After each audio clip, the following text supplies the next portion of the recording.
Thursday morning 3:50க்கு என்னோட day start ஆச்சு. 48 நாள் முருகருக்காக இருக்கக்கூடிய விரதத்தில் முதல் நாள் விரதம் இன்னைக்கு.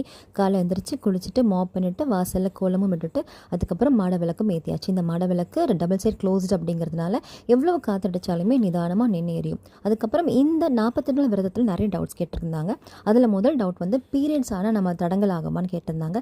எந்த காரணத்து கொண்டும் உங்களோட 48 நாள் விரதத்தில் நீங்கள் தடங்கள் இல்லாமல் செய்யலாம். அதில் எந்த தவறும் கிடையாது. நம்ம பூஜையும் விளக்கு மட்டும் இந்த 3 நாள் ஏற்றாமல் மற்றபடி நீங்கள் மனதார கடவுள்கிட்ட முருகருக்காக நீங்கள் என்ன நினச்சி வேண்டுறீங்களோ அதை நம்பிக்கையோடு தொடர்ந்து வேண்டிட்டு வாங்க. அதில் எந்த தவறும் கிடையாது.